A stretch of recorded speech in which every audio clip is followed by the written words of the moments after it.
appeals to racial, sexual, and religious chauvinism, to rabid nationalist fervor, are beginning not to work. Business of who I am and whether I'm good or bad or achieving or not, all that's learned along the way. Just a ride. And we can change it anytime we want. It's only a choice. No effort, no work, no job, no savings of money. I realized that I had the game wrong. That the game was to find out what I already was.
We were saying how very important it is to bring about in the human mind the radical revolution. The crisis is a crisis in consciousness, a crisis that cannot anymore accept the old norms, the old patterns, the ancient traditions. And considering what the world is now, with all their misery, conflict, destructive brutality, aggression, and so on, man is still as he was. He's still brutal, violent, aggressive, acquisitive, competitive, and he has built a society along these lines.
Society today is composed of a series of institutions.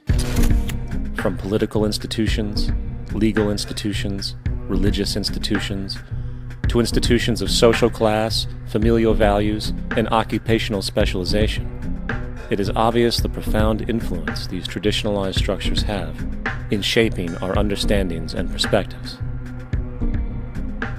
Yet, of all the social institutions we are born into, directed by, and conditioned upon, there seems to be no system as taken for granted and misunderstood as the monetary system. Taking on nearly religious proportions, the established monetary institution exists as one of the most unquestioned forms of faith there is. How money is created, the policies by which it is governed, and how it truly affects society are unregistered interests of the great majority of the population.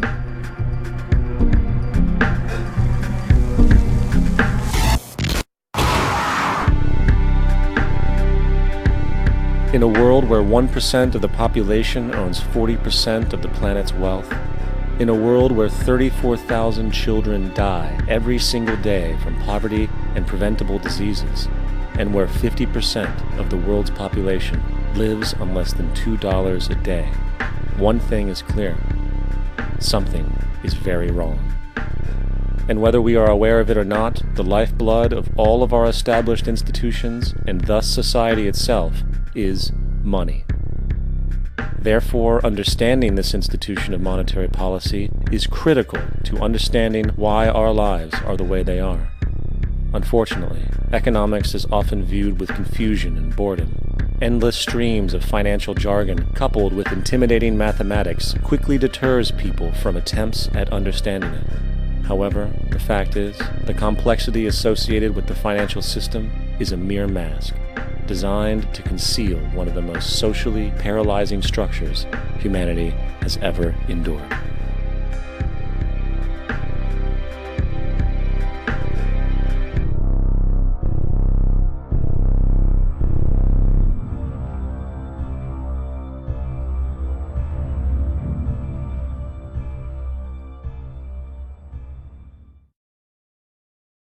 A number of years ago, the Central Bank of the United States, the Federal Reserve, produced a document entitled Modern Money Mechanics. This publication detailed the institutionalized practice of money creation as utilized by the Federal Reserve and the web of global commercial banks it supports. On the opening page, the document states its objective. The purpose of this booklet is to describe the basic process of money creation in a fractional reserve banking system. It then proceeds to describe this fractional reserve process through various banking terminology, a translation of which goes something like this. The United States government decides it needs some money, so it calls up the Federal Reserve and requests, say, $10 billion. The Fed replies, saying, sure, we'll buy $10 billion in government bonds from you. So the government takes some pieces of paper, paints some official-looking designs on them, and calls them treasury bonds. Then it puts a value on these bonds to the sum of $10 billion and sends them over to the Fed. In turn, the people at the Fed draw up a bunch of impressive pieces of paper themselves, only this time calling them Federal Reserve notes, also designating a value of $10 billion to the Fed. The Fed then takes these notes and trades them for the bonds. Once this exchange is complete, the government then takes the $10 billion in Federal Reserve notes and deposits it into a bank account. And upon this deposit, the paper notes officially become legal tender money, adding $10 billion to the U.S. money supply. And there it is. $10 billion in new money has been created. Of course, this example is a generalization, for, in reality, this transaction would occur electronically, with no paper used at all. In fact, only 3% of the U.S. money supply exists in physical currency. The other 97% essentially exists in computers alone. Now, government bonds are, by design, instruments of debt, and when the Fed purchases these bonds, with money it essentially created out of thin air, the government is actually promising to pay back that money to the Fed. In other words, the money was created out of debt. This mind-numbing paradox of how money or value can be created out of debt or a liability will become more clear as we further this exercise. So, the exchange has been made and now $10 billion sits in a commercial bank account. Here's where it gets really interesting. For as based on the fractional reserve practice, that $10 billion deposit instantly becomes part of the bank's reserves, just as all deposits do. And regarding reserve requirements, as stated in Modern Money Mechanics, a bank must maintain legally required reserves equal to a prescribed percentage of its deposits. It then quantifies this by stating, under current regulations, the reserve requirement against most transaction accounts is 10%. This means that with a $10 billion deposit, 10% or $1 billion is held as the required reserve, while the other $9 billion is considered an excessive reserve and can be used as the basis for new loans. Now, it is logical to assume that this $9 billion is literally coming out of the existing $10 billion deposit, However, this is actually not the case. What really happens is that the $9 billion is simply created out of thin air on top of the existing $10 billion deposit. This is how the money supply is expanded. As stated in modern money mechanics, of course they, the banks, do not really pay out loans from the money they receive as deposits. If they did this, no additional money would be created. What they do when they make loans is to accept promissory notes, loan contracts, in exchange for credits, money, to the borrower's transaction accounts.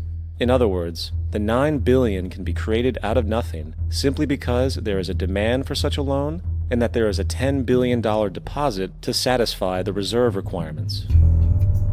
Now, let's assume that somebody walks into this bank and borrows the newly available $9 billion. They will then most likely take that money and deposit it into their own bank account. The process then repeats, for that deposit becomes part of the bank's reserves. 10% is isolated, and in turn 90% of the $9 billion, or $8.1 billion, is now available as newly created money for more loans. And of course, that 8.1 can be loaned out and redeposited, creating an additional 7.2 billion, to 6.5 billion, to 5.9 billion, etc. This deposit money creation loan cycle can technically go on to infinity. The average mathematical result is that about $90 billion can be created on top of the original $10 billion. In other words, for every deposit that ever occurs in the banking system, about 9 times that amount can be created out of thin air. Money jitters? Ask the obliging Bank of America for a jar of soothing instant money, M-O-N-E-Y, in the form of a convenient personal loan. So, now that we understand how money is created by this fractional reserve banking system, a logical yet elusive question might come to mind. What is actually giving this newly created money value? The answer? The money that already exists. The new money essentially steals value from the existing money supply. For the total pool of money is being increased irrespective to demand for goods and services. And as supply and demand finds equilibrium, prices rise, diminishing the purchasing power of each individual dollar. This is generally referred to as inflation, and inflation is essentially a hidden tax on the public. What is the advice that you generally get? And that is inflate the currency. They don't say debase the currency. They don't say devalue the currency. They don't say cheat the people who are saved. They say lower the interest rates. The real deception is when we distort the value of money. When we create money out of thin air, we have no savings, and yet there's so-called capital. So my question boils down to this: how in the world can we expect to solve the problems of inflation, that is, the increase in the supply of money, with more inflation? Of course, it can't. The fractional reserve system of monetary expansion is inherently inflationary. For the act of expanding the money supply, without there being a proportional expansion of goods and services in the economy, will always debase a currency. In fact, a quick glance at the historical values of the US dollar versus the money supply reflects this point definitively, for the inverse relationship is obvious.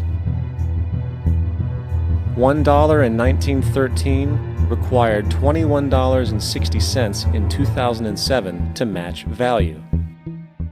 That is a 96% devaluation since the Federal Reserve came into existence.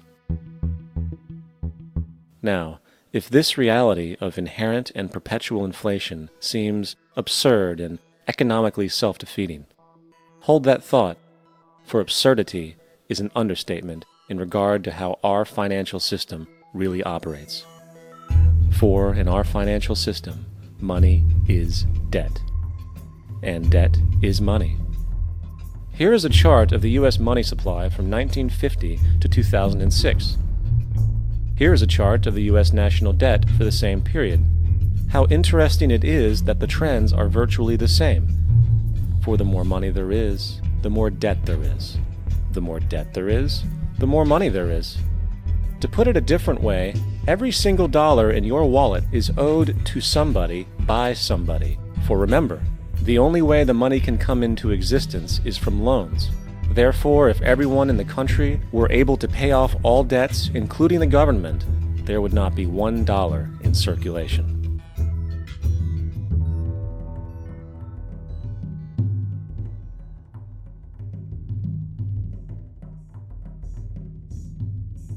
In fact, the last time in American history the national debt was completely paid off was in 1835 after President Andrew Jackson shut down the central bank that preceded the Federal Reserve. In fact, Jackson's entire political platform essentially revolved around his commitment to shut down the central bank, stating at one point, "The bold efforts the present bank has made to control the government are but premonitions of the fate that awaits the American people should they be deluded into a perpetuation of this institution or the establishment of another like it." Unfortunately, his message was short-lived, and the international bankers succeeded to install another central bank in 1913, the Federal Reserve. And as long as this institution exists, perpetual debt is guaranteed. Now, so far we have discussed the reality that money is created out of debt, through loans. These loans are based on a bank's reserves, and reserves are derived from deposits. And through this fractional reserve system, any one deposit can create 9 times its original value, in turn debasing the existing money supply, raising prices in society. And since all this money is created out of debt and circulated randomly through commerce, people become detached from their original debt, and a disequilibrium exists where people are forced to compete for labor in order to pool enough money out of the money supply to cover their costs of living. As dysfunctional and backwards as all of this might seem, there is still one thing we have omitted from this equation. And it is this element of the structure which reveals the truly fraudulent nature of the system itself: the application of interest. When the government borrows money from the Fed, or when a person borrows money from a bank, it almost always has to be paid back with accrued interest. In other words, almost every single dollar that exists must be eventually returned to a bank with interest paid as well. But if all money is borrowed from the central bank and is expanded by commercial banks through loans, only what would be referred to as the principal is being created in the money supply. So then, where is the money to cover all of the interest that is charged? Nowhere. It doesn't exist. The ramifications of this are staggering, for the amount of money owed back to the banks will always exceed the amount of money that is available in circulation. This is why inflation is a constant in the economy, for new money is always needed to help cover the perpetual deficit built into the system, caused by the need to pay the interest. What this also means is that mathematically, defaults and bankruptcy are literally built into the system, and there will always be poor pockets of society that get the short end of the stick. An analogy would be a game of musical chairs, for once the music stops, somebody is left out to dry. And that's the point. It invariably transfers true wealth from the individual to the banks. For if you are unable to pay for your mortgage, they will take your property. This is particularly enraging when you realize that not only is such a default inevitable due to the fractional reserve practice, but also because of the fact that the money that the bank loaned to you didn't even legally exist in the first place. In 1969, there was a Minnesota court case involving a man named Jerome Daly, who was challenging the foreclosure of his home by the bank which provided the loan to purchase it. His argument was that the mortgage contract required both parties, being he and the bank, each put up a legitimate form of property for the exchange. In legal language, this is called consideration. Mr. Daly explained that the money was, in fact, not the property of the bank, for it was created out of nothing as soon as the loan agreement was signed. Remember what modern money mechanics stated about loans? What they do when they make loans is to accept promissory notes in exchange for credits. Reserves are unchanged by the loan transactions, but deposit credits constitute new additions to the total deposits of the banking system.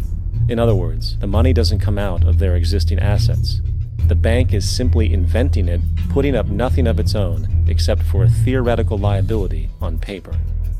As the court case progressed, the bank's president, Mr. Morgan, took the stand, and in the judge's personal memorandum, he recalled that the plaintiff, bank's president, admitted that, in combination with the Federal Reserve Bank, did create the money and credit upon its books by bookkeeping entry. The money and credit first came into existence when they created it. Mr. Morgan admitted that no United States law or statute existed which gave him the right to do this. A lawful consideration must exist and be tendered to support the note.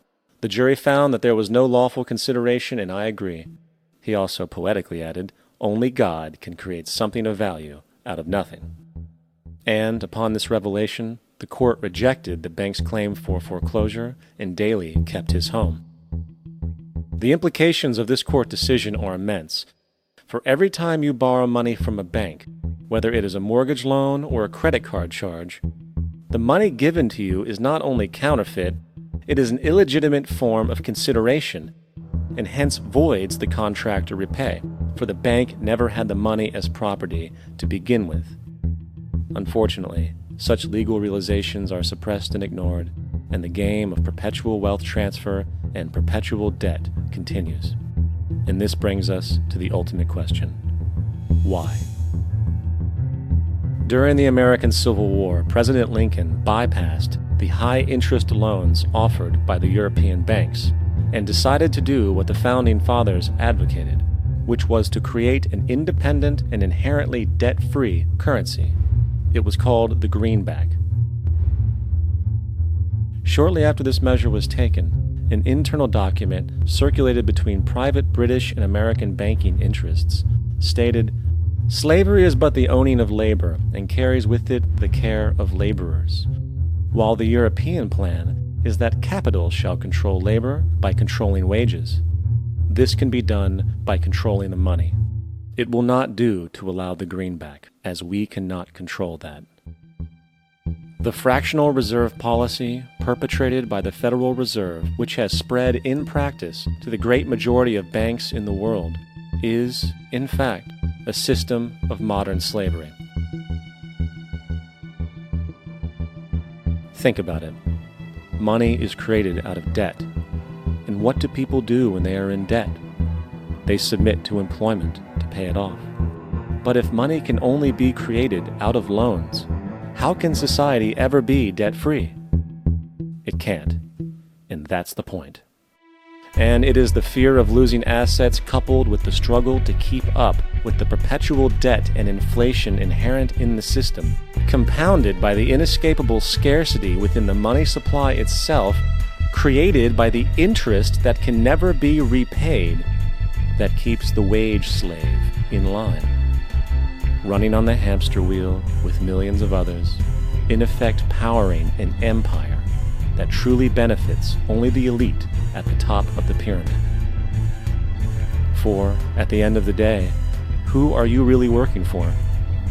The banks. Money is created in a bank and invariably ends up in a bank. They are the true masters, along with the corporations and governments they support. Physical slavery requires people to be housed and fed. Economic slavery requires people to feed and house themselves.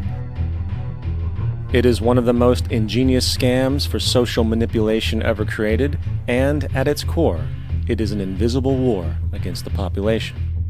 Debt is the weapon used to conquer and enslave societies, and interest is its prime ammunition. And as the majority walks around oblivious to this reality, the banks, in collusion with governments and corporations, continue to perfect and expand their tactics of economic warfare, spawning new bases, such as the World Bank and International Monetary Fund, while also inventing a new type of soldier, the birth of the economic hitman.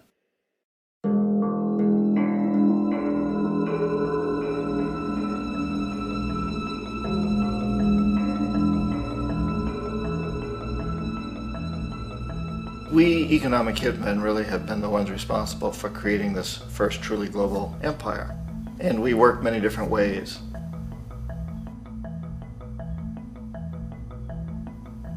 But perhaps the most common is that we will identify a country that has resources our corporations covet, like oil, and then arrange a huge loan to that country from the World Bank or one of its sister organizations. But the money never actually goes to the country. Instead, it goes to our big corporations to build infrastructure projects in that country, power plants, industrial parks, ports, things that benefit a few rich people in that country, in addition to our corporations, but really don't help the majority of the people at all. However, those people, the whole country is left holding a huge debt. It's such a big debt they can't repay it, and that's part of the plan, that they can't repay it. And so at some point, we economic hitmen go back to them and say, listen, you owe us a lot of money, can't pay your debt, so sell your oil real cheap to our oil companies. Allow us to build a military base in your country, or send troops in support of ours to someplace in the world like Iraq, or vote with us on the next UN vote. To have their electric utility company privatized and their water and sewage system privatized and sold to U.S. corporations or other multinational corporations. So there was that whole mushrooming thing, and it's so typical of the way the IMF and the World Bank work, that you put a country in debt, and it's such a big debt it can't pay it, and then you offer to refinance that debt and pay even more interest. And you demand this quid pro quo, which you call a conditionality or good governance, which means basically that they've got to sell off their resources, including many of their social services, their utility companies, their school systems sometimes, their penal systems, their insurance systems, to foreign corporations. So it's a double, triple, quadruple whammy. The precedent for economic hitmen really began back in the early 50s when democratically elected Mossadegh, who was elected in Iran, he was considered to be the hope for democracy in the Middle East and around the world. He was Time Magazine's Man of the Year. But one of the things that he'd run on and began to implement was the idea that foreign oil companies needed to pay the Iranian people a lot more for the oil that they were taking out of Iran. The Iranian people should benefit from their own oil. Strange policy. We didn't like that, of course. But we were afraid to do what we normally were doing, which was to send in the military. Instead, we sent in one CIA agent, Kermit Roosevelt, Teddy Roosevelt's relative. And Kermit went in with a few $1 million and was very, very effective and efficient. And in a short amount of time, he managed to get Mossadegh overthrown and brought in the Shah of Iran to replace him, who always was favorable to oil. And it was extremely effective. Bombs overflow Tehran. Army officers shout that Mossadegh has surrendered and his regime as virtual dictator of Iran is ended. Pictures of the Shah are paraded through the streets as sentiment reverses. The Shah is welcomed home. So back here in the United States, in Washington, people looked around and said, wow, that was easy and cheap. So this established a whole new way of manipulating countries, of creating empire. The only problem with Roosevelt was that he was a card-carrying CIA agent, and had he been caught, the ramifications could have been pretty serious. So very quickly at that point, the decision was made to use private consultants to channel the money through the World Bank or the IMF or one of the other such agencies, to bring in people like me who worked for private companies, so that if we got caught, there would be no governmental ramifications.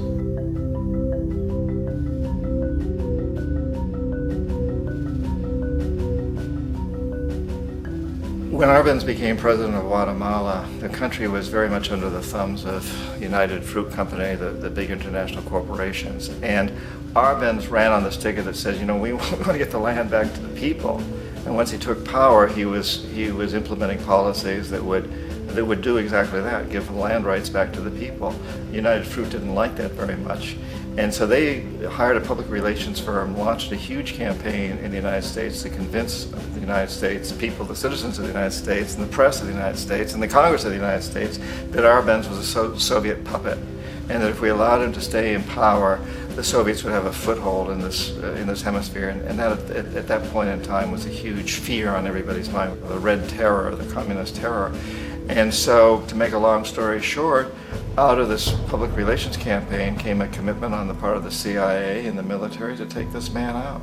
And in fact, we did. We sent in planes, we sent in soldiers, we sent in jackals, we sent everything in to take him out, and did take him out. And as soon as he was removed from office, the new guy that took over after him basically reinstated everything to the big international corporations, including United Fruit.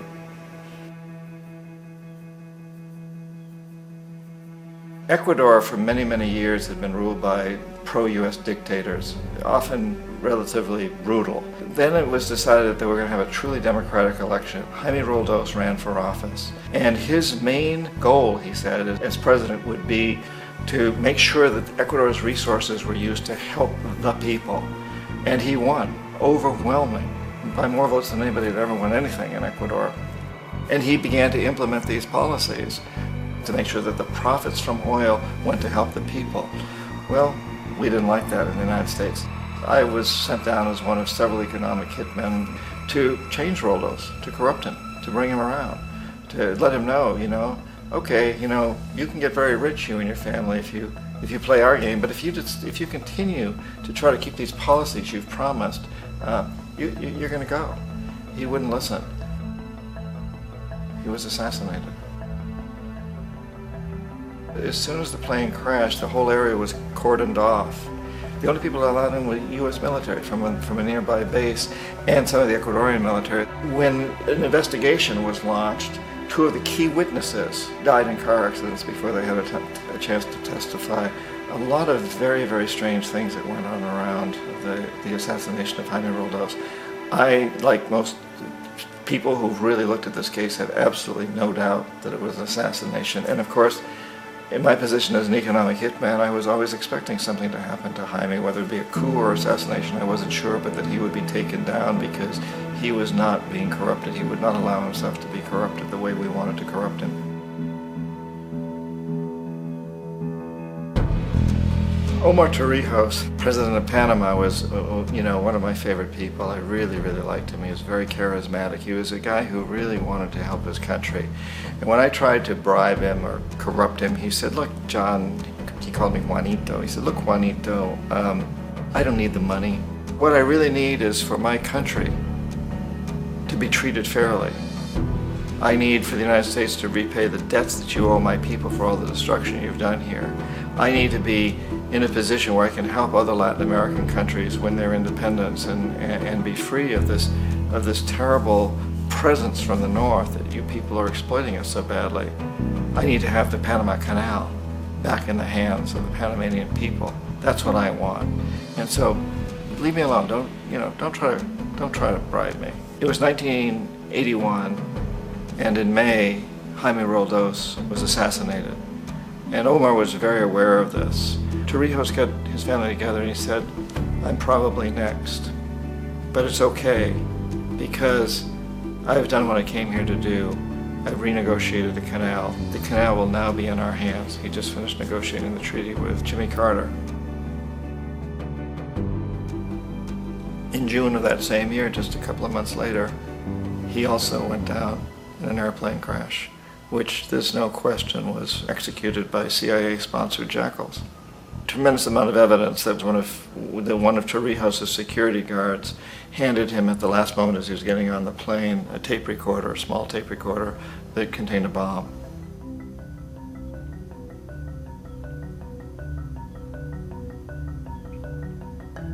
It is interesting to me how this system has continued pretty much the same way for years and years and years, except the economic hitmen have got better and better and better. Then we come up with, very recently, what happened in Venezuela. In 1998, Hugo Chavez gets elected president, following a long line of presidents who had been very corrupt and basically destroyed the economy of the country. And Chavez was elected amidst all that. Chavez stood up to the United States, and he's done it primarily demanding that Venezuelan oil be used to help the Venezuelan people. Well, we didn't like that in the United States. So in 2002, a coup was staged, which there's no question in my mind, and most other people's minds, that the CIA was behind that coup.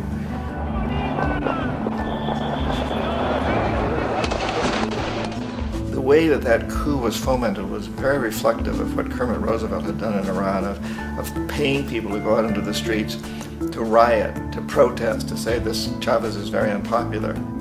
You know, if you can get a few thousand people to do that, television can make it look like it's the whole country, and things start to mushroom.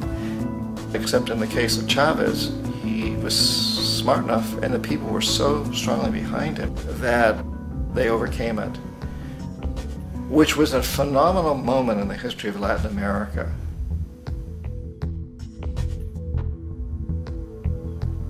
Iraq actually is a perfect example of the way the whole system works. So we economic hitmen are the first line of defense. We go in and we try to corrupt governments and get them to accept these huge loans, which we then use as leverage to basically own them.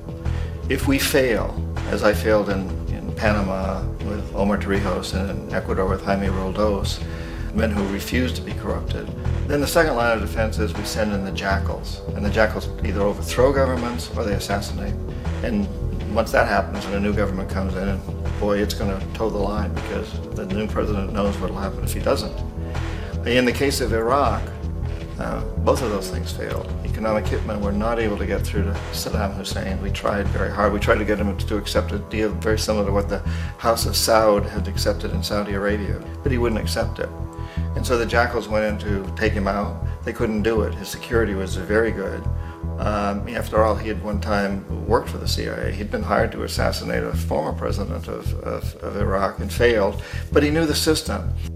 So in '91, we send in the troops and we take out the Iraqi military. So we assume at that point that Saddam Hussein is going to come around. We could have taken him out, of course, at that time, but we didn't want to. He's the kind of strong man we like. He controls his people. We thought he could control the Kurds and keep the Iranians in their border and keep pumping oil for us. And then once we took out his military, now he's going to come around. So the economic hitmen go back in the 90s without success. If they'd had success, he'd still be running the country. We'd be selling him all the fighter jets he wants and everything else he wants. But they couldn't, they didn't have success. The jackals couldn't take him out again, so we sent the military in once again, and this time we did the complete job and took him out, and in the process created for ourselves some very, very lucrative construction deals. We had to reconstruct a country that we'd essentially destroyed, which is a pretty good deal if you own construction companies, big ones. So, you know, Iraq shows the three stages. The economic hitmen failed there, the jackals failed there, and as a final measure, the military goes in. And in that way, we've really created an empire, but we've done it very, very subtly. It's clandestine. All the empires of the past were built on the military, and everybody knew they were building them. So that the British knew they were building them, the French, the Germans, the Romans, the Greeks. And they were proud of it, and they always had some excuse like spreading civilization, spreading some religion, something like that. But they knew they were doing it. We don't. The majority of the people in the United States have no idea that we're living off the benefits of a clandestine empire, that today there's more slavery in the world than ever before.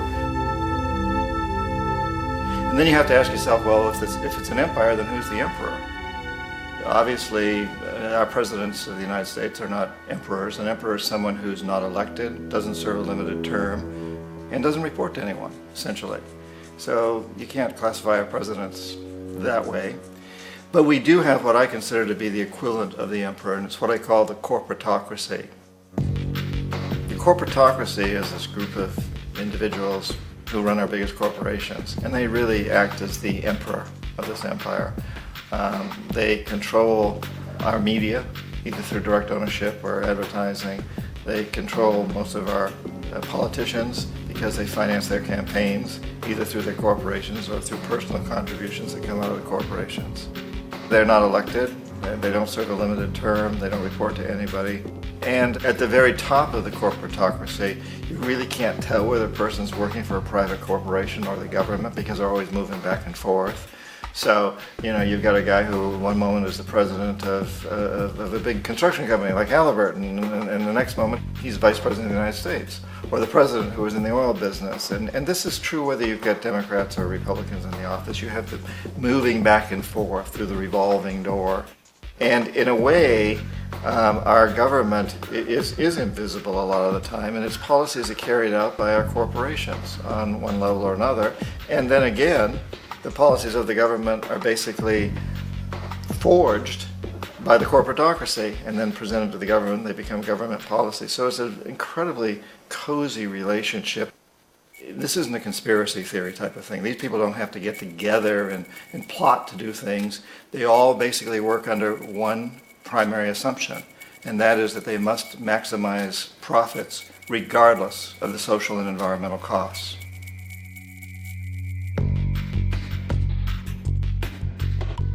This process of manipulation by the corporatocracy through the use of debt, bribery, and political overthrow is called globalization.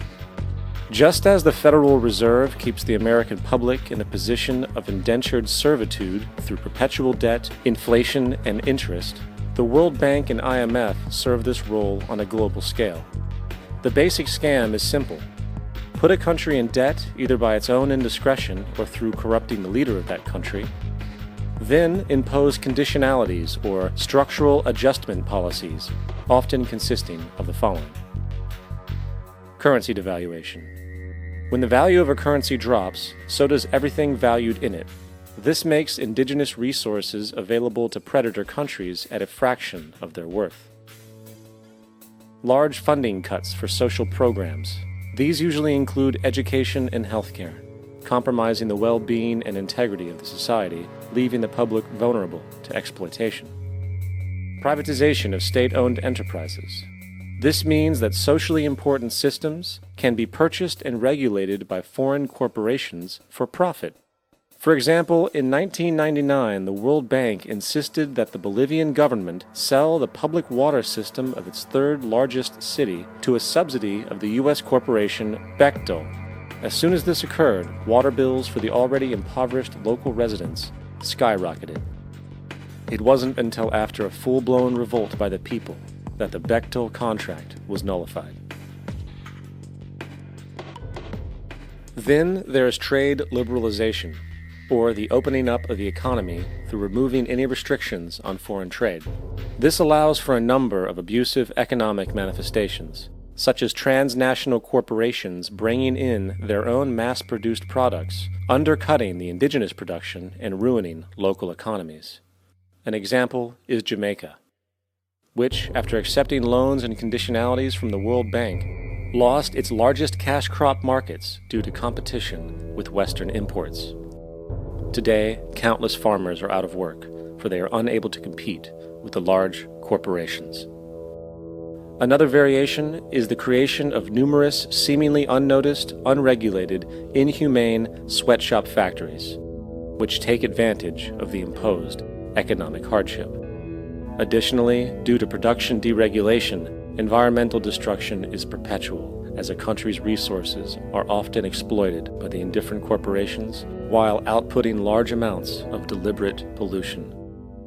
The largest environmental lawsuit in the history of the world today is being brought on behalf of 30,000 Ecuadorian Amazonian people against Texaco, which is now owned by Chevron. So today it's against Chevron, but for activities conducted by Texaco.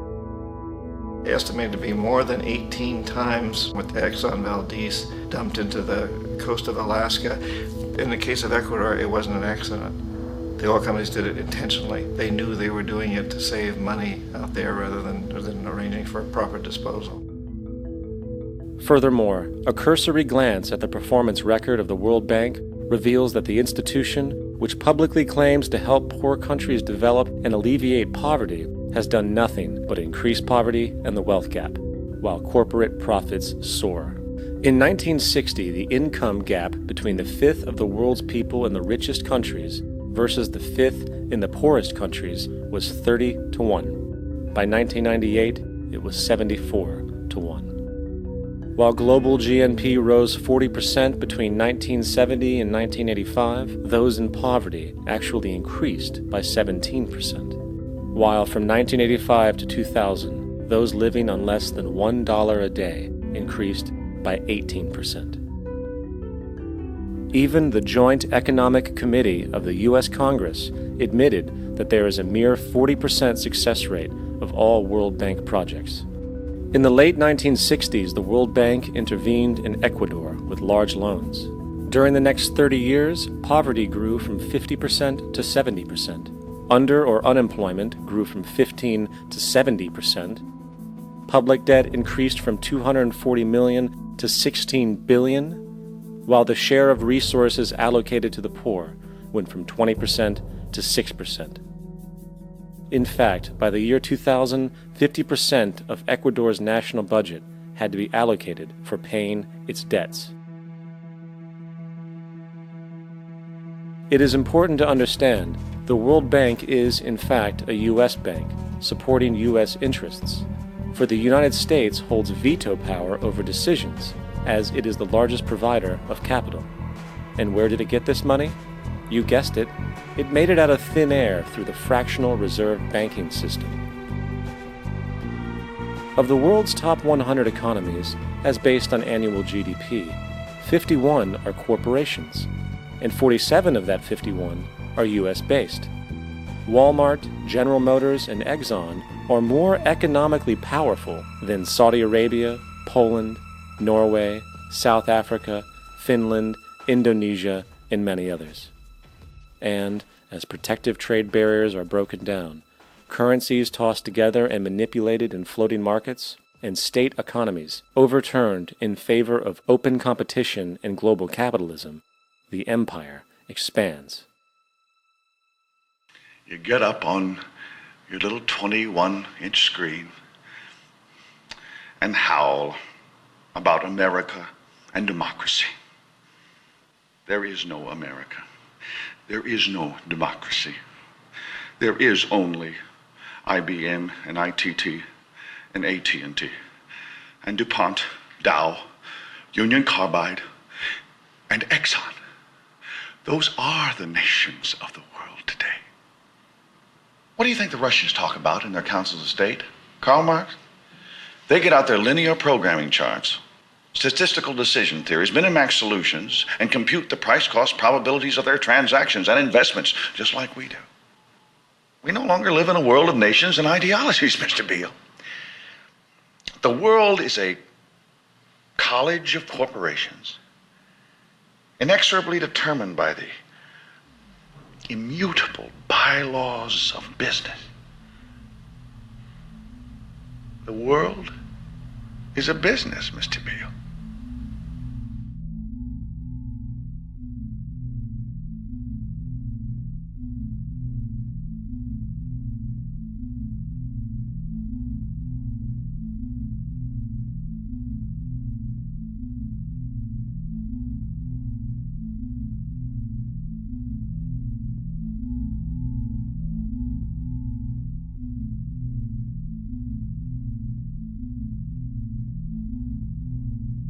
The world is being taken over by a handful of business powers who dominate the natural resources we need to live while controlling the money we need to obtain these resources. The end result will be world monopoly, based not on human life, but financial and corporate power. And as the inequality grows, naturally more and more people are becoming desperate. So the establishment was forced to come up with a new way to deal with anyone who challenges the system. So they gave birth to the terrorist. The term terrorist is an empty distinction, designed for any person or group who chooses to challenge the establishment. This isn't to be confused with the fictional Al-Qaeda, which was actually the name of a computer database for the US-supported Mujahideen in the 1980s.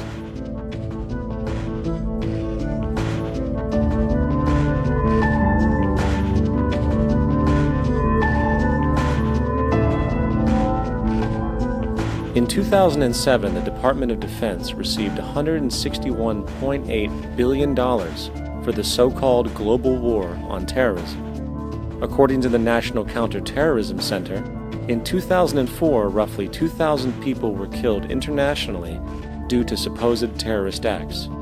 Of that number, 70 were American.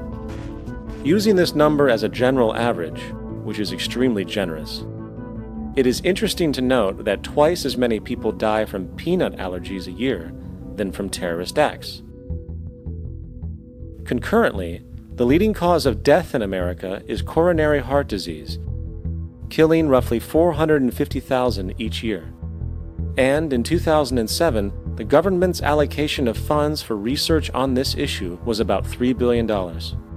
This means that the U.S. government in 2007 spent 54 times the amount for preventing terrorism than it spent for preventing a disease which kills 6,600 times more people annually than terrorism does.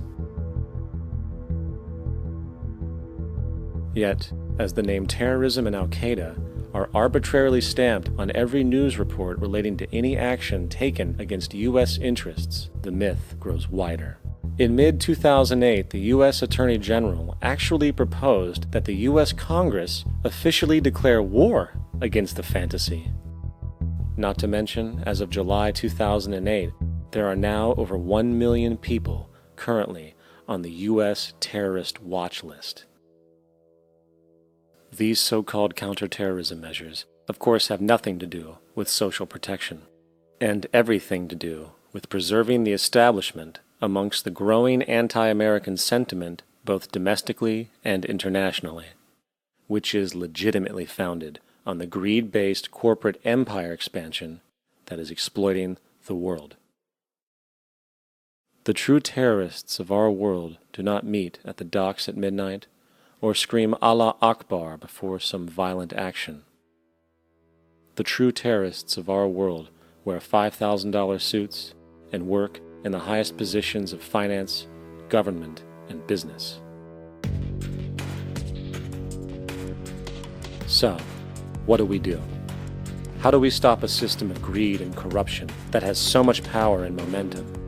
How do we stop this aberrant group behavior which feels no compassion for, say, the millions slaughtered in Iraq and Afghanistan, so the corporatocracy can control energy resources and opium production for Wall Street profit?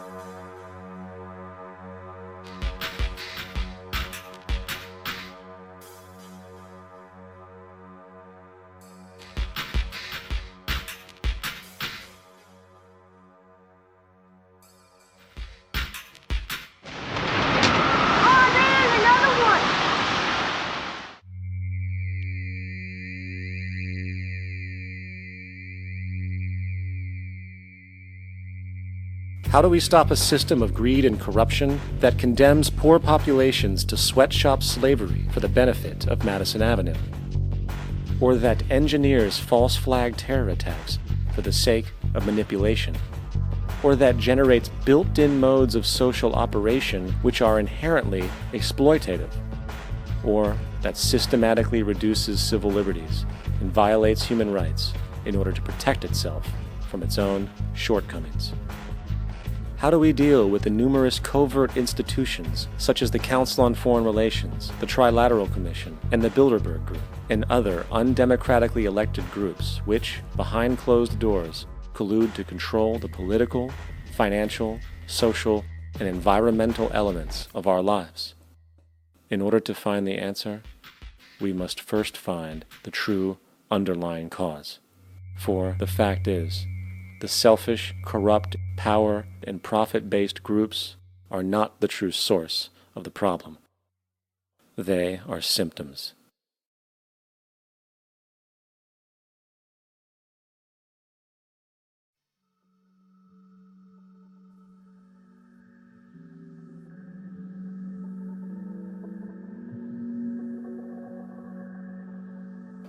My name is Jock Fresco. I'm an industrial designer and a social engineer.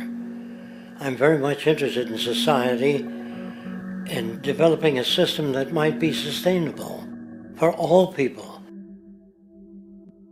First of all, the word corruption is a monetary invention. That aberrant behavior that's disruptive to the well-being of people, Well, you're dealing with human behavior. And human behavior appears to be environmentally determined, meaning if you were raised by the Seminole Indians as a baby, never saw anything else, you'd hold that value system. And this goes for nations, it goes for individuals, for families. They try to indoctrinate their children to their particular faith and their country and make them feel like they're part of that. And they build a society which they call established. They establish a workable point of view and tend to perpetuate that, whereas all societies are really emergent, not established. And so they fight new ideas that would interfere with the establishment. Governments try to perpetuate that which keeps them in power. People are not elected to political office to change things. They're put there to keep things the way they are. So you see, the basis of corruption is in our society. Let me make it clear. All nations, then, are basically corrupt because they tend to uphold existing institutions. I don't mean to uphold or downgrade all nations, but communism, socialism, fascism, the free enterprise system, and all other subcultures are the same. They are all basically corrupt. The most fundamental characteristic of our social institutions is the necessity for self-preservation. Whether dealing with a corporation, a religion, or a government, the foremost interest is to preserve the institution itself. For instance, the last thing an oil company would ever want is the utilization of energy that was outside of its control, for it makes that company less relevant to society. Likewise, the Cold War and the collapse of the Soviet Union was, in reality, a way to preserve and perpetuate the established economic and global hegemony of the United States. Similarly, religions condition people to feel guilty for natural inclinations, each claiming to offer the only path to forgiveness and salvation. At the heart of this institutional self-preservation lies the monetary system, for it is money that provides the means for power and survival. Therefore, just as a poor person might be forced to steal in order to survive, it is a natural inclination to do whatever is needed to continue an institution's profitability. This makes it inherently difficult for profit-based institutions to change, for it puts in jeopardy not only the survival of large groups of people, but also the coveted materialistic lifestyles associated with affluence and power. Therefore, the paralyzing necessity to preserve an institution, regardless of its social relevance, is largely rooted in the need for money or profit.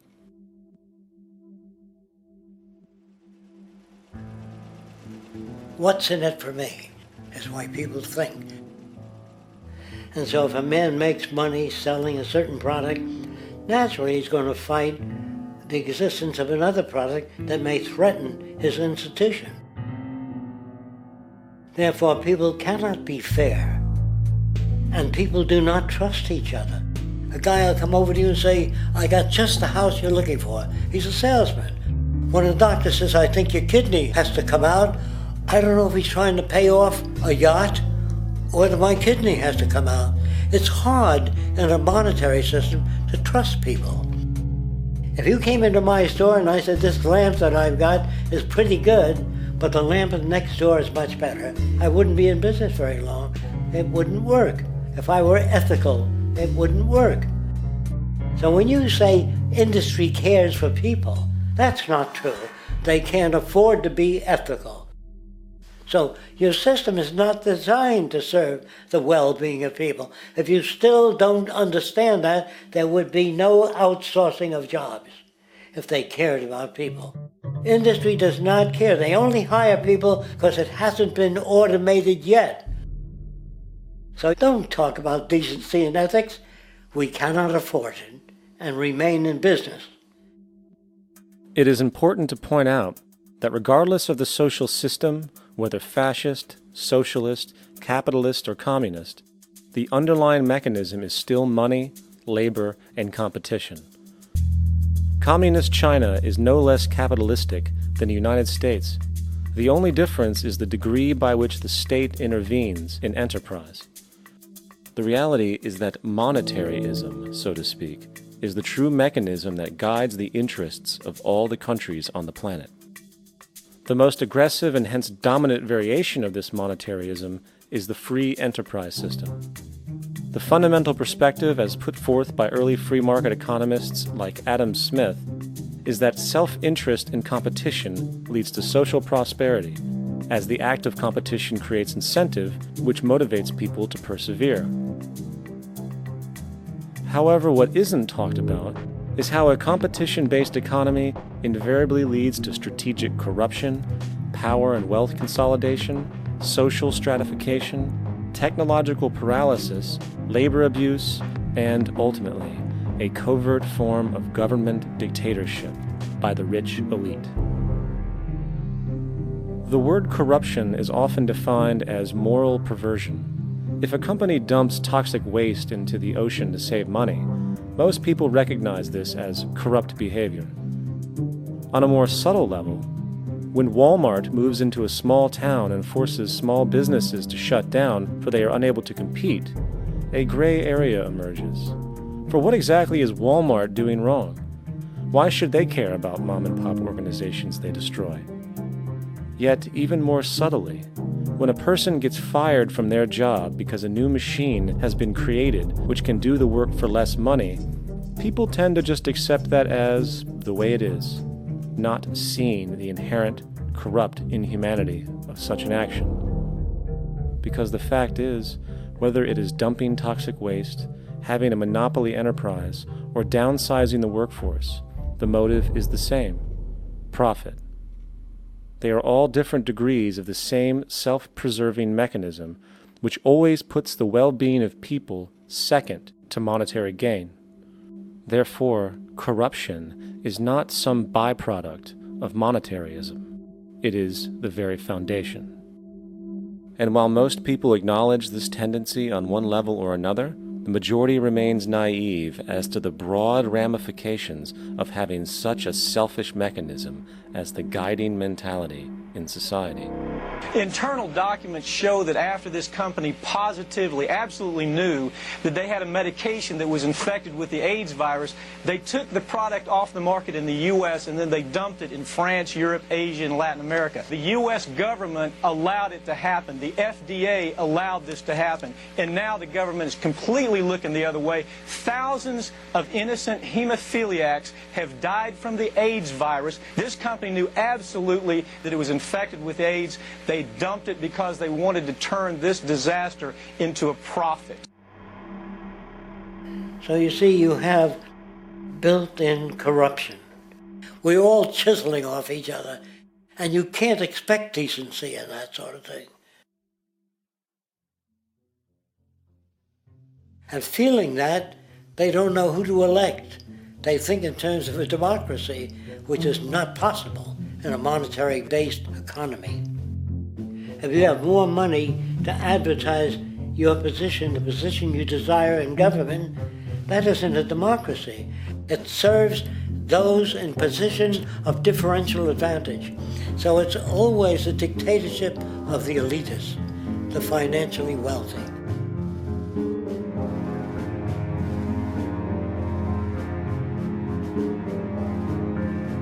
It is an interesting observation to note how seemingly unknown personalities magically appear on the scene as presidential candidates.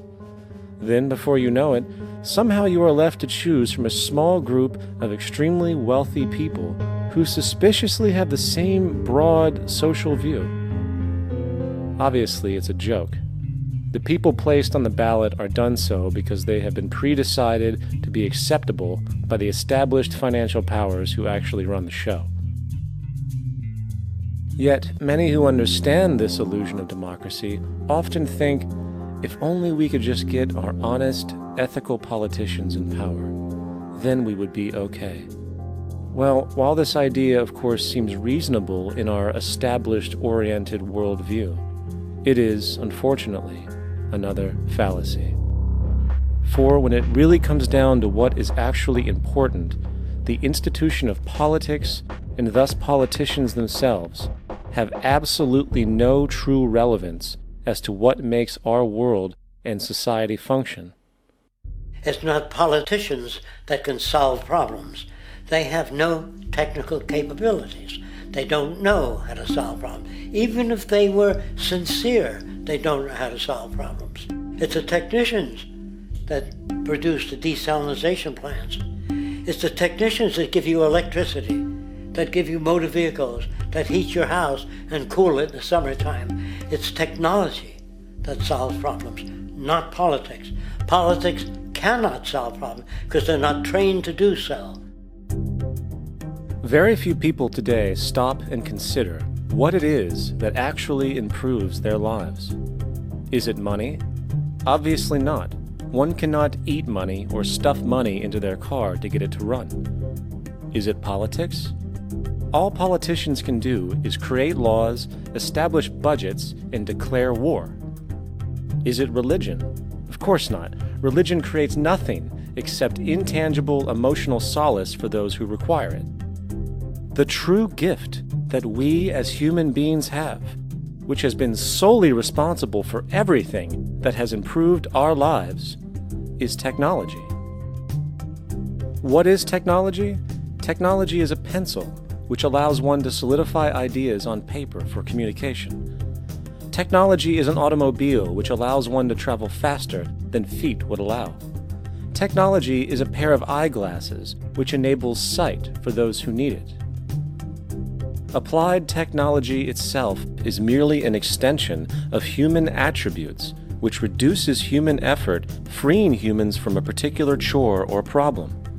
Imagine what your life would be like today without a telephone, or an oven, or a computer, or an airplane. Everything in your home, which you take for granted, from a doorbell, to a table, to a dishwasher, is technology, generated from the creative, scientific ingenuity of human technicians. Not money, politics, or religion. These are false institutions. And writing your congressman is fantastic. They tell you to write your congressman if you want something done. The men in Washington should be at the forefront of technology, the forefront of human studies, the forefront of crime, all the factors that shape human behavior. You don't have to write your congressman. What kind of people are they that are appointed to do that job? The future will have great difficulty. And the question that's raised by politicians is, how much will a project cost? The question is not, how much will it cost? Do we have the resources? And we have the resources today to house everyone, build hospitals all over the world, build schools all over the world, the finest equipment and labs for teaching and doing medical research. So you see, we have all that, but we're in a monetary system. And in a monetary system, there's profit. And what is the fundamental mechanism that drives the profit system besides self-interest? What is it exactly that maintains that competitive edge at its core? Is it high efficiency and sustainability? No, that isn't part of their design. Nothing produced in our profit-based society is even remotely sustainable or efficient. If it was, there wouldn't be a multi-million-dollar-a-year service industry for automobiles. Nor would the average lifespan for most electronics be less than 3 months before they're obsolete. Is it abundance? Absolutely not. Abundance, as based on the laws of supply and demand, is actually a negative thing. If a diamond company finds 10 times the usual amount of diamonds during their mining, it means the supply of diamonds has increased, which means the cost and profit per diamond drops. The fact is, efficiency, sustainability, and abundance are enemies of profit. To put it into a word, it is the mechanism of scarcity that increases profits. What is scarcity? Based on keeping products valuable. Slowing up production on oil raises the price. Maintaining scarcity of diamonds keeps the price high. They burn diamonds at the Kimberley diamond mines. They're made of carbon. That keeps the price up. So then, what does it mean for society when scarcity, either produced naturally or through manipulation, is a beneficial condition for industry. It means that sustainability and abundance will never ever occur in a profit system, for it simply goes against the very nature of the structure. Therefore, it is impossible to have a world without war or poverty. It is impossible to continually advance technology to its most efficient and productive states. And, most dramatically, it is impossible to expect human beings to behave in truly ethical or decent ways.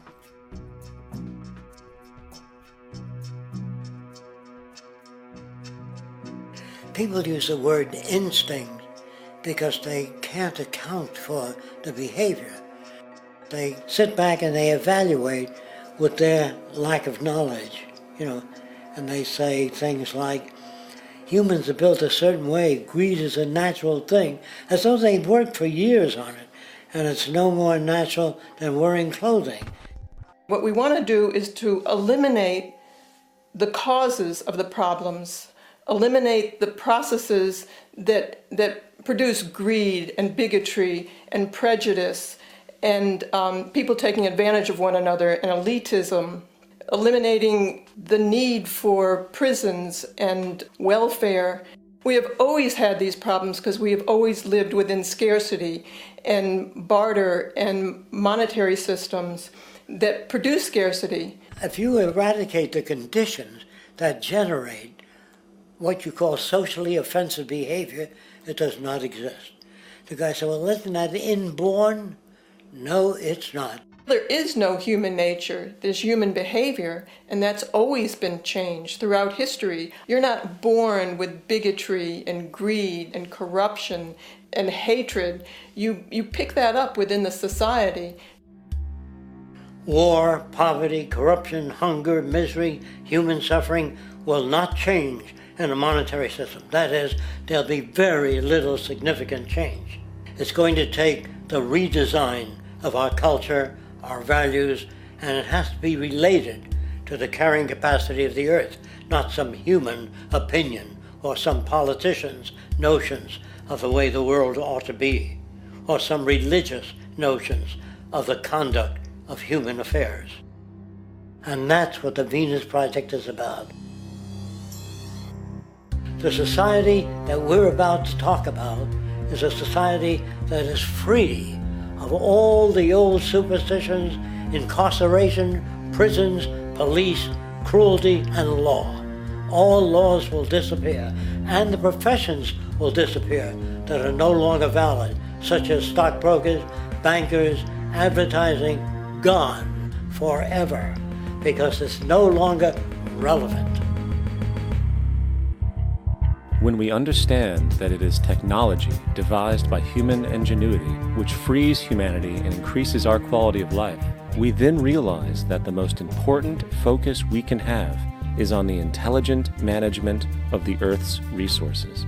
For it is from these natural resources we gain the materials to continue our path of prosperity. Understanding this, we then see that money fundamentally exists as a barrier to these resources, for virtually everything has a financial cost. And why do we need money to obtain these resources? Because of real or assumed scarcity. We don't usually pay for air and tap water because it is in such high abundance, selling it would be pointless. So then, logically speaking, if resources and technologies applicable to creating everything in our societies, such as houses, cities, and transportation, were in high enough abundance, there would be no reason to sell anything. Likewise, if automation and machinery was so technologically advanced as to relieve human beings of labor, there would be no reason to have a job. And with these social aspects taken care of, there would be no reason to have money at all. So the ultimate question remains: do we on Earth have enough resources and technological understanding to create a society of such abundance that everything we have now could be available without a price tag and without the need for submission through employment? Yes, we do. We have the resources and technology to enable this at a minimum, along with the ability to raise the standard of living so high that people in the future will look back at our civilization now and gawk at how primitive and immature our society was. What the Venus Project proposes is an entirely different system that's updated to present-day knowledge. We've never given scientists the problem of how do you design a society which would eliminate boring and monotonous jobs, that would eliminate accidents in transportation, that would enable people to have a high standard of living, that would eliminate poisons in our food, that would give us other sources of energy that are clean and efficient. We can do that out there.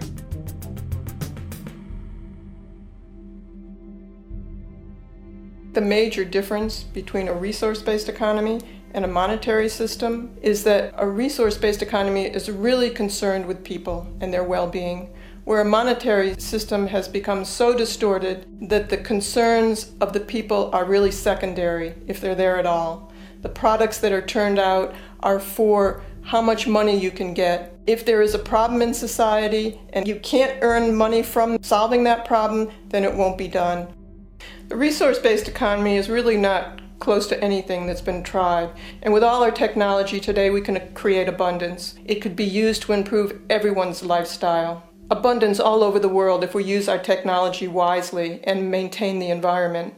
It's a very different system, and it's very hard to talk about because the public is not that well enough informed as to the state of technology.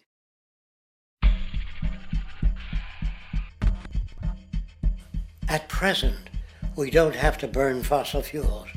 We don't have to use anything that would contaminate the environment. There are many sources of energy available. Alternative energy solutions pushed by the establishment, such as hydrogen, biomass, and even nuclear, are highly insufficient, dangerous, and exist only to perpetuate the profit structure that industry has created.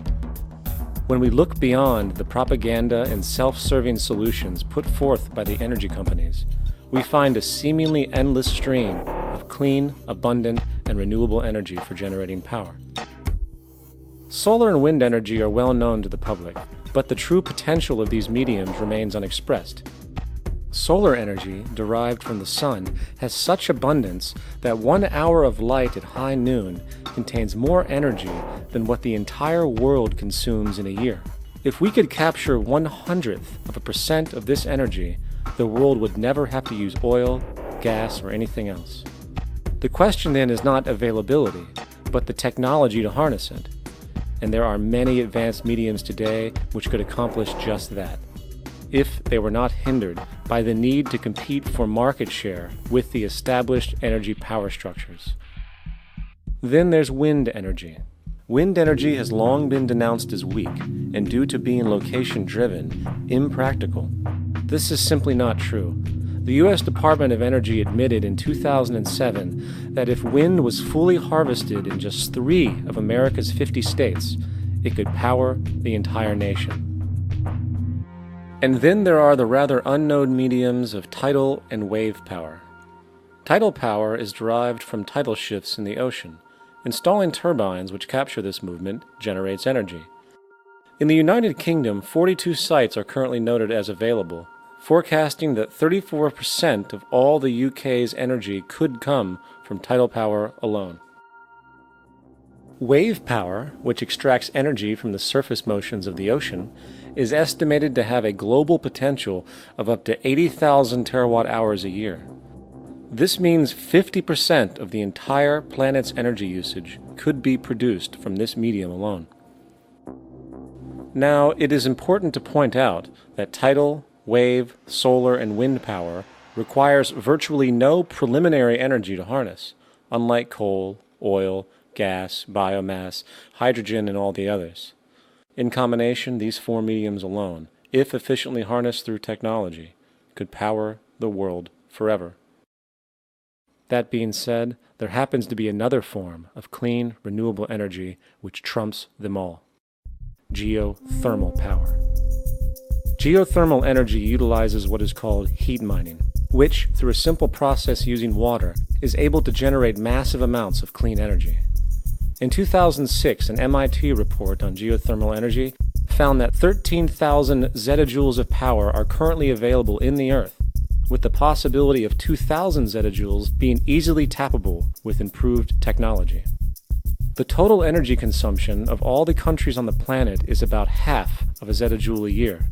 This means about 4,000 years of planetary power could be harnessed in this medium alone. And when we understand that the Earth's heat generation is constantly renewed, this energy is really limitless and could be used forever. These energy sources are only a few of the clean, renewable mediums available, and as time goes on, we will find more. The grand realization is that we have total energy abundance without the need for pollution, traditional conservation, or in fact, a price tag. And what about transportation? The prevailing means of transportation in our societies is by automobile and aircraft, both of which predominantly need fossil fuels to run. In the case of the automobile, the battery technology needed to power an electric car that can go over 100 miles an hour for over 200 miles on one charge exists, and has existed for many years. However, due to battery patents controlled by the oil industry, which limits their availability to maintain market share, coupled with political pressure from the energy industry, the accessibility and affordability of this technology is limited. There is absolutely no reason other than pure, corrupt profit interest that every single vehicle in the world cannot be electric and utterly clean, with zero need for gasoline.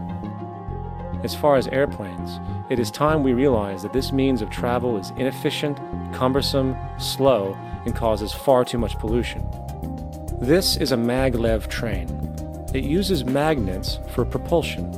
It is fully suspended by a magnetic field and requires less than 2% of the energy used for plane travel. The train has no wheels, so nothing can wear out. The current maximum speed of versions of this technology, as used in Japan, is 361 miles per hour. However, this version of the technology is very dated. An organization called ET3, which has connections with the Venus Project, has established a tube-based maglev that can travel up to 4,000 miles per hour in a motionless, frictionless tube, which can go over land or underwater. Imagine going from LA to New York for an extended lunch break, or from Washington, D.C. to Beijing, China in 2 hours. This is the future of continental and intercontinental travel, fast, clean, with only a fraction of the energy usage we use today for the same means. In fact, between maglev technology, advanced battery storage, and geothermal energy, there would be no reason to ever burn fossil fuels again. And we can do this now if we were not held back by the paralyzing profit structure. Now, America is inclined toward fascism.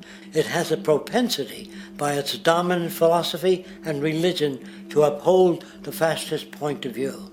American industry is essentially a fascist institution. If you don't understand that, the minute you punch that time clock, you walk into a dictatorship.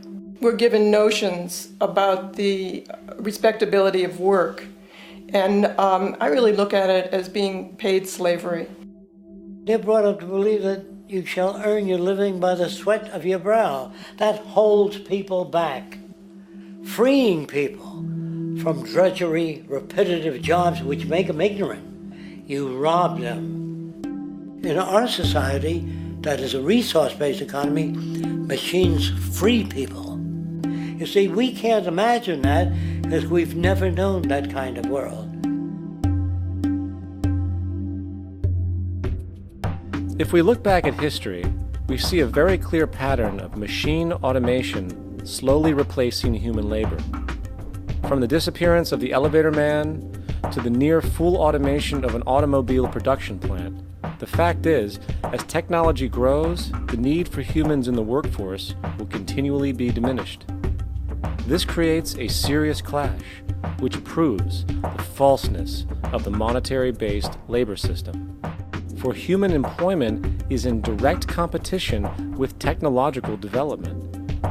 Therefore, given the fundamental priority of profit by industry, people through time will be continually laid off and replaced by machine. When industry takes on a machine, instead of shortening the workday, they downsize. You lose your job. So you have a right to fear machines. In a high-technology, resource-based economy, it is conservative to say that about 90% of all current occupations could be phased out by machines, freeing humans to live their life without servitude, for this is the point of technology itself. And through time, with nanotechnology and other highly advanced forms of science, it is not far-fetched to see how even complex medical procedures could be performed by machines as well, and based on the pattern, with much higher success rates than humans get today. The path is clear, but our monetary-based structure, which requires labor for income, blocks this progress, for humans need jobs in order to survive. The bottom line is that this system must go, or we will never be free, and technology will be constantly paralyzed.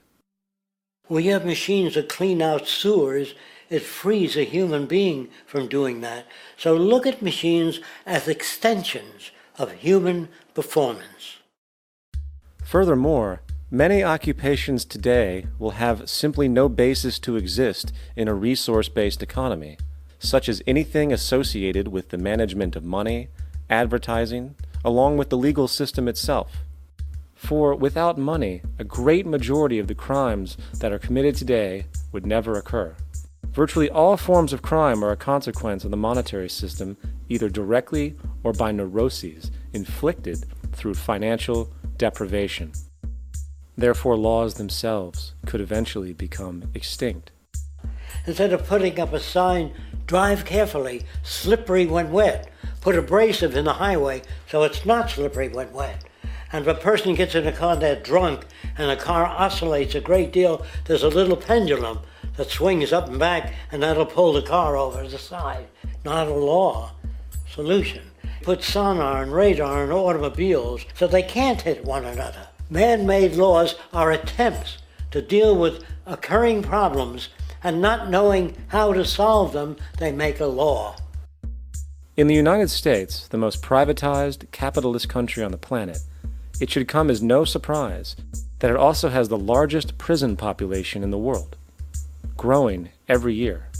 Statistically, most of these people are uneducated and come from poor, deprived societies. And, contrary to propaganda, it is this environmental conditioning which lures them into criminal and violent behavior.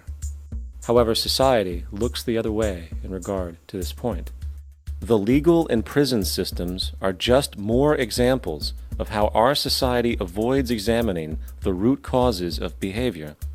Billions are spent each year on prisons and police, while only a fraction is spent on programs for poverty, which is one of the most fundamental variables responsible for crime to begin with. And as long as we have an economic system which prefers and in fact creates scarcity and deprivation, crime will never go away.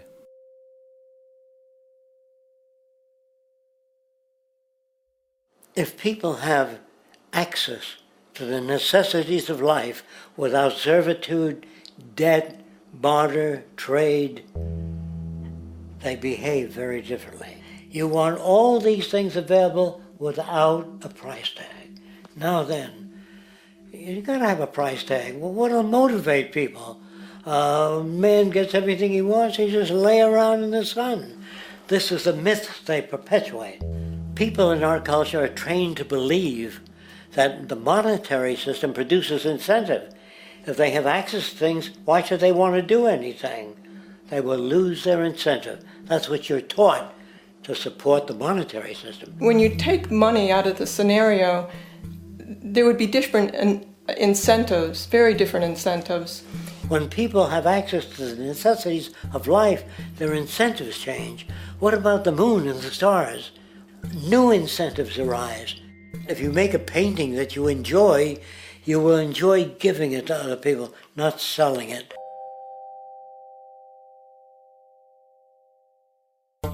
I think most of the education that I've seen today is essentially producing a person for a job. It's very specialized. They're not generalists. People don't know a lot about a lot of different subjects. I don't think you could get people to go to war if they knew a lot about a lot of things. I think education is mostly rote, and they're not taught how to solve problems. They're not given the tools emotionally or within their own field of how to do critical thinking. A resource-based economy, the education would be very different. Our society's major concern is mental development and to motivate each person to their highest potential.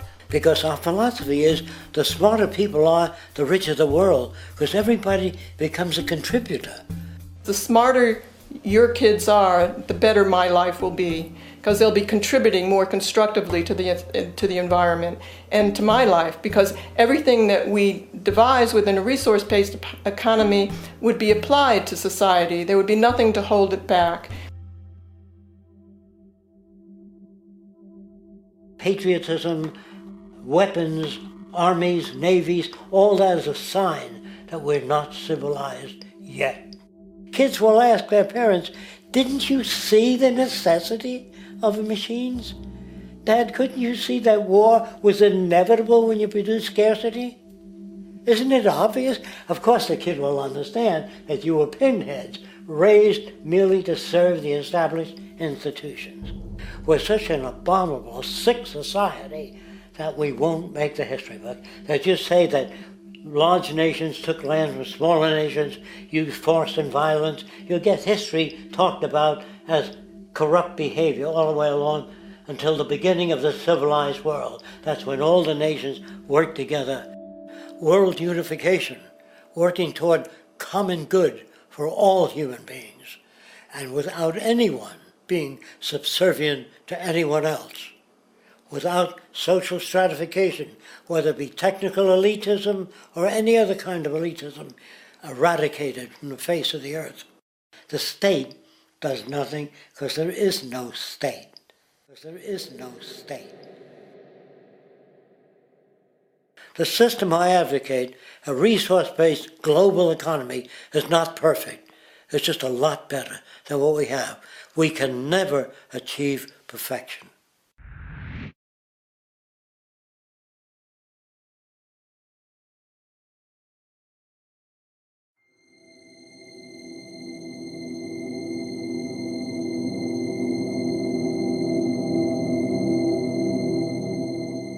The social values of our society, which has manifested in perpetual warfare, corruption, oppressive laws, social stratification, irrelevant superstitions, environmental destruction, and a despotic, socially indifferent, profit-oriented ruling class, is fundamentally the result of a collective ignorance of two of the most basic insights humans can have about reality: the emergent and symbiotic aspects of natural law. The emergent nature of reality is that all systems, whether it is knowledge, society, technology, philosophy, or any other creation, will, when uninhibited, undergo fluid, perpetual change. What we consider commonplace today, such as modern communication and transportation, would have been unimaginable in ancient times. Likewise, the future will contain technologies, realizations, and social structures that we cannot even fathom in the present. We have gone from alchemy to chemistry, from a geocentric universe to a heliocentric, from believing that demons were the cause of illness to modern medicine. This development shows no sign of ending, and it is this awareness that aligns us and leads us on a continuous path to growth and progress. Static, empirical knowledge does not exist. Rather, it is the insight of the emergence of all systems we must recognize. This means we must be open to new information at all times, even if it threatens our current belief system and hence identities. Sadly, society today has failed to recognize this, and the established institutions continue to paralyze growth by preserving outdated social structures. Simultaneously, the population suffers from a fear of change, for their conditioning assumes a static identity, and challenging one's belief system usually results in insult and apprehension, for being wrong is erroneously associated with failure, when, in fact, to be proven wrong should be celebrated, for it is elevating someone to a new level of understanding, furthering awareness. The fact is, there is no such thing as a smart human being, for it is merely a matter of time before their ideas are updated, changed, or eradicated. And this tendency to blindly hold on to a belief system, sheltering it from new, possibly transforming information, is nothing less than a form of intellectual materialism. The monetary system perpetuates this materialism not only by its self-preserving structures, but also through the countless number of people who have been conditioned into blindly and thoughtlessly upholding these structures, therefore becoming self-appointed guardians of the status quo. Sheep, which no longer need a sheepdog to control them, for they control each other by ostracizing those who step out of the norm.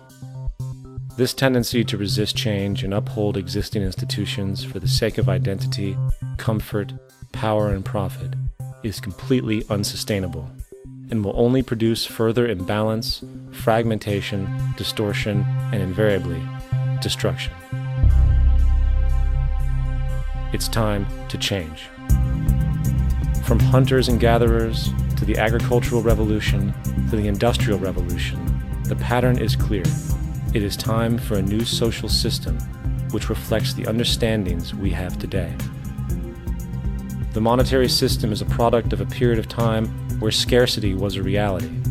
Now, with the age of technology, it is no longer relevant to society. Gone with the aberrant behavior it manifests. Likewise, dominant worldviews, such as theistic religion, operate with the same social irrelevancy.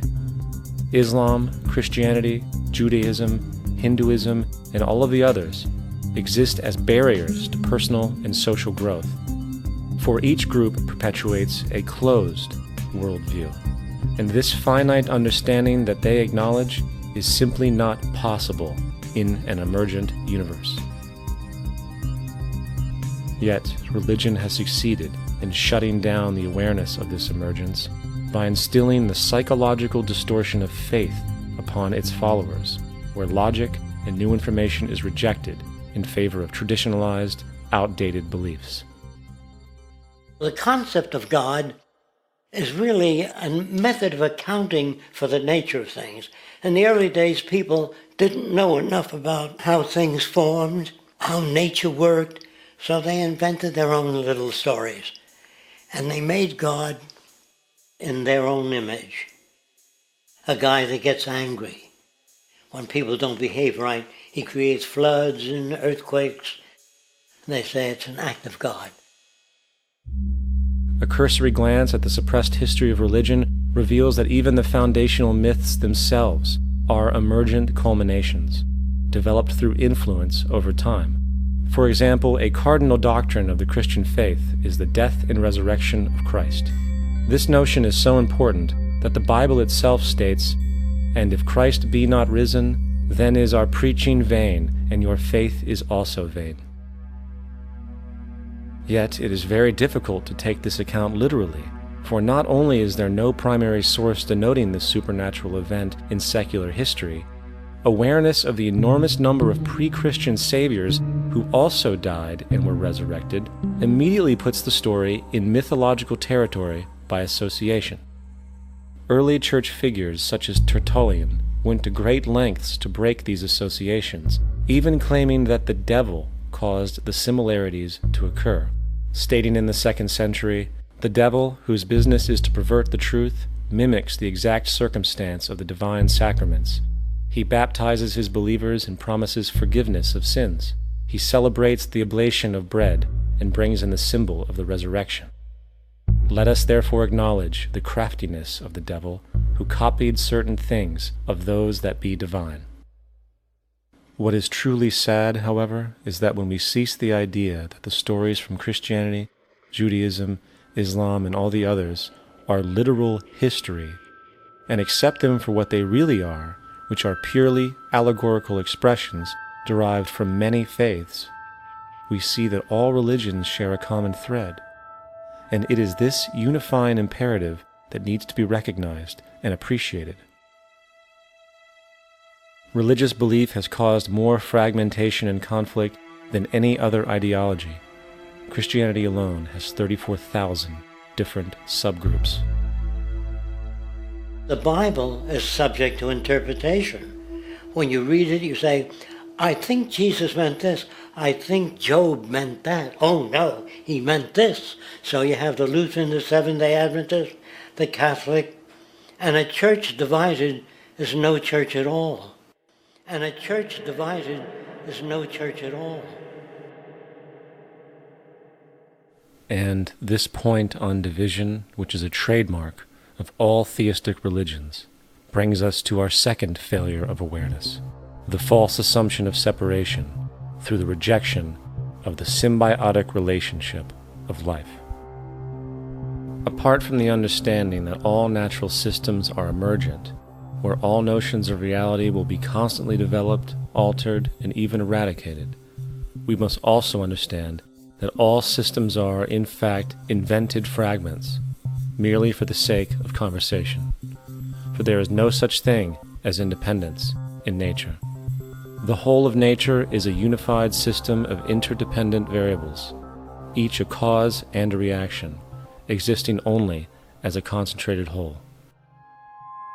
You don't see the plug connected to the environment, so it looks like we're free, wandering around. Take the oxygen away, we all die immediately. Take plant life away, we die. And without the sun, all the plants die. So we are connected. We really must take into account the totality. This isn't just a human experience on this planet. This is a total experience. And we know we can't survive without plants and animals. We know we can't survive without the four elements, you know. And so when are we going to really start taking that into account? That's what it is to be successful. Success depends on how well we relate to everything around us. I'm very aware of the fact that my grandson cannot possibly hope to inherit a sustainable, peaceful, stable, socially just world unless every child today growing up in Ethiopia, in Indonesia, in Bolivia, in Palestine, in Israel also has that same expectation. You got to take care of the whole community or you're going to have serious problems. And now we have to see that the whole world is the community, and we must all take care of each other that way. And it's not just a community of human beings, it's a community of plants and animals and elements. And we really need to understand that. That's what's going to bring us joy too, and pleasure. That's what's missing in our lives right now. We can call it spirituality, but the fact of the matter is joy comes from that bliss of connectedness.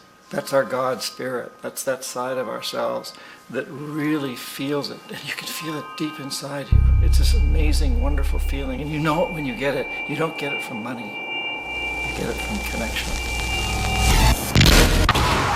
Now, if that isn't a hazard to this country, how are we going to keep building nuclear weapons? You know what I mean? What's going to happen to the arms industry when we realize we're all one?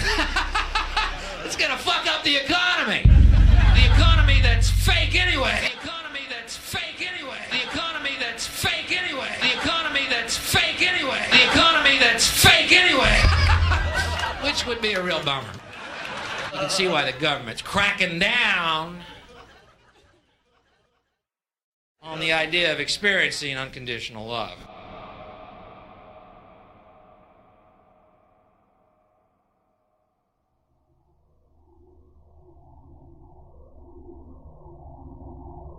Once we understand that the integrity of our personal existences are completely dependent on the integrity of everything else in our world, we have truly understood the meaning of unconditional love. For love is extensionality, and seeing everything as you and you as everything can have no conditionalities. For, in fact, we are all everything at once. If it's true that we're all from the center of a star, every atom in each of us from the center of a star, then we're all the same thing. Even a Coke machine or a cigarette butt in the street in Buffalo is made out of atoms that came from a star. They've all been recycled thousands of times, as have you and I. And therefore, it's only me out there. So what is there to be afraid of? What is there that needs solace-seeking? Nothing. There's nothing to be afraid of because it's all us. The trouble is we have been separated by being born and given a name and an identity and being individuated. We've been separated from the oneness, and that's what religion exploits, that people have this yearning to be part of the overall one again. So they exploit that. They call it God. They say he has rules. And I think it's cruel. I think you can do it absent religion.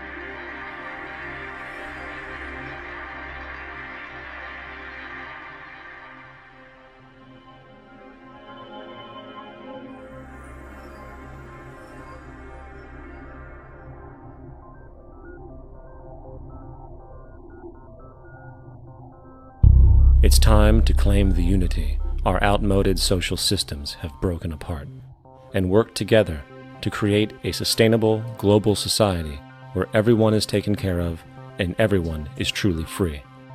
Your personal beliefs, whatever they may be, are meaningless when it comes to the necessities of life. Every human being is born naked, needing warmth, food, water, shelter. Everything else is auxiliary. Therefore, the most important issue at hand is the intelligent management of the Earth's resources. This can never be accomplished in a monetary system, for the pursuit of profit is the pursuit of self-interest, and therefore imbalance is inherent.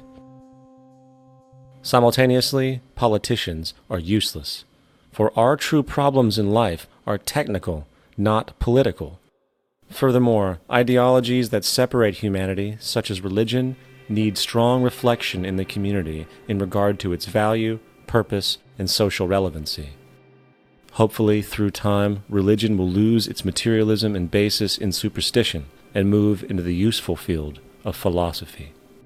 The fact is, society today is backwards, with politicians constantly talking about protection and security rather than creation, unity, and progress.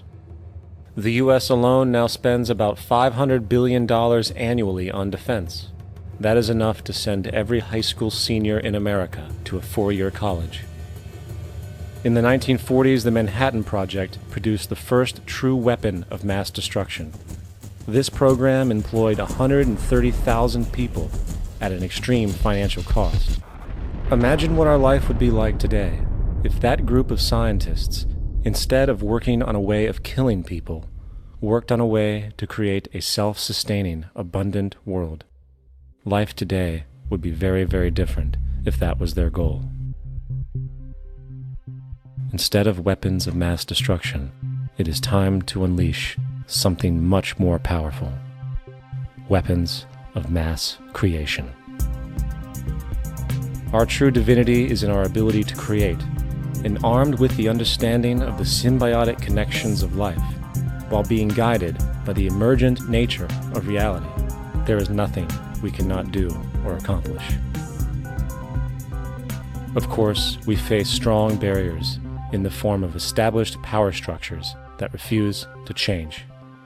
At the heart of these structures is the monetary system.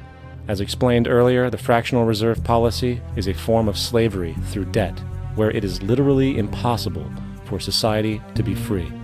In turn, free market capitalism in the form of free trade uses debt to imprison the world and manipulate countries into subservience to a handful of large business and political powers.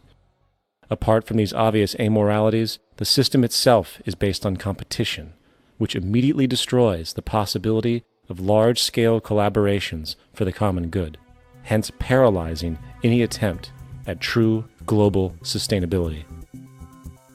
These financial and corporate structures are now obsolete, and they must be outgrown. Of course, we cannot be naive enough to think that the business and financial elite are going to subscribe to this idea, for they will lose power and control. Therefore, peaceful yet highly strategic action must be taken. The most powerful course of action is simple. We have to alter our behavior to force the power structure to the will of the people.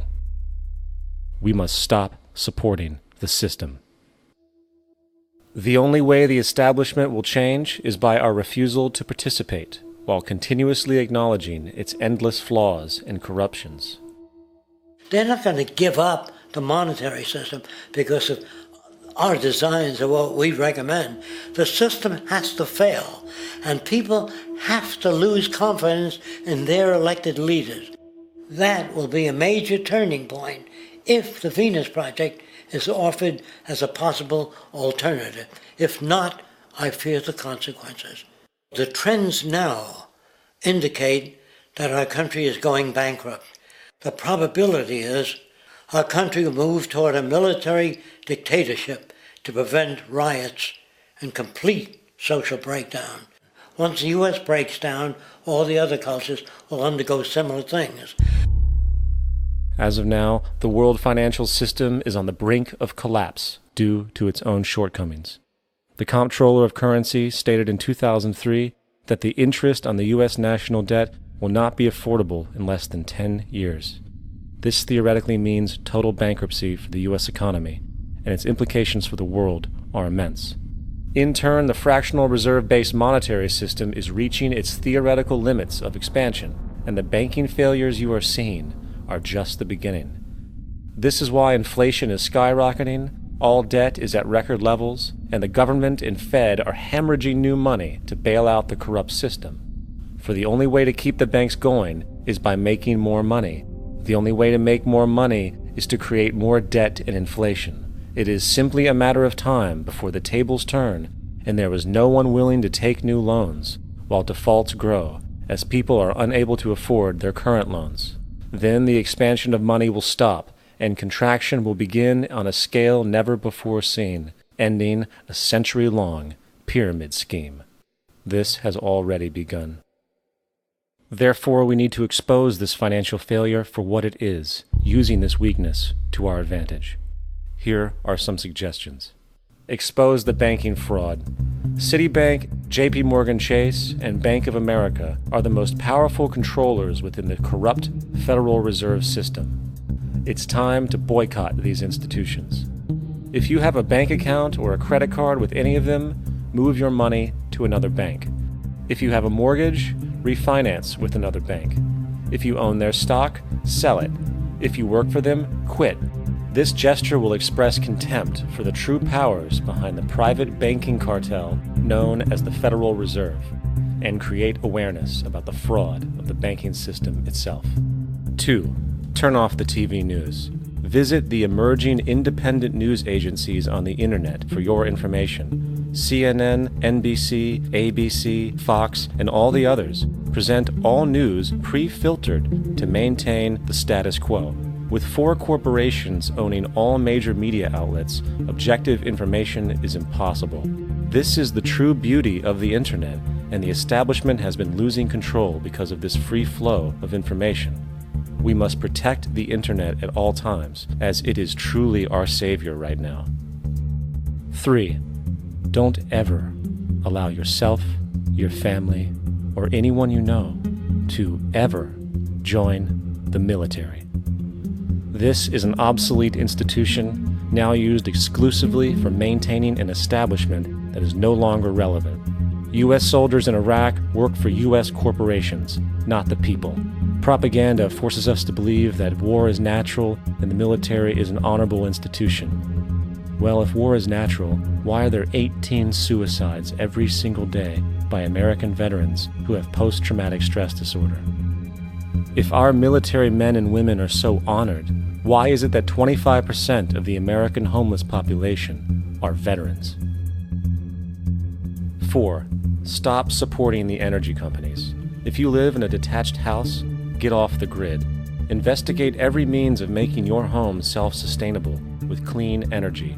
Solar, wind, and other renewable energies are now affordable consumer realities, and considering the never-ending rising cost of traditional energies, it will likely be a cheaper investment over time. If you drive, get the smallest car you can, and consider using one of the many conversion technologies that can enable your car to be a hybrid, electric, or run on anything other than establishment fuels. 5. Reject the political system. The illusion of democracy is an insult to our intelligence. In a monetary system, there is no such thing as a true democracy, and there never was. We have two political parties owned by the same set of corporate lobbyists. They are placed in their positions by the corporations, with popularity artificially projected by their media. In a system of inherent corruption, the change of personnel every couple of years has very little relevance. Instead of pretending that the political game has any true meaning, focus your energy on how to transcend this failed system. And 6. Join the movement. Go to the zeitgeistmovement.com and help us create the largest mass movement for social change the world has ever seen. We must mobilize and educate everyone about the inherent corruption of our current world system, along with the only true sustainable solution, declaring all the natural resources on the planet as common heritage to all people, while informing everyone as to the true state of technology and how we can all be free if the world works together rather than fights. The choice lies with you. You can continue to be a slave to the financial system and watch the continuous wars, depressions, and injustice across the globe while placating yourself with vain entertainment and materialistic garbage. Or you can focus your energy on true, meaningful, lasting, holistic change, which actually has the realistic ability to support and free all humans with no one left behind. But, in the end, the most relevant change must occur first inside of you. The real revolution is the revolution of consciousness, and each one of us first needs to eliminate the divisionary, materialistic noise we have been conditioned to think is true, while discovering, amplifying, and aligning with the signal coming from our true empirical oneness. It is up to you. What we are trying during all these discussions and talks here is to see if we cannot radically bring about a transformation of the mind. Not accept things as they are, but to understand it, to go into it, to examine it, give your heart and your mind with everything that you have to find out a way of living differently.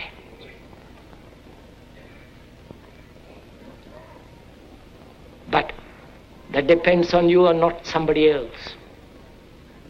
Because in this there is no teacher, no pupil, there is no leader, there is no guru, there is no master, no savior. You yourself are the teacher and the pupil, you are the master, you are the guru, you are the leader.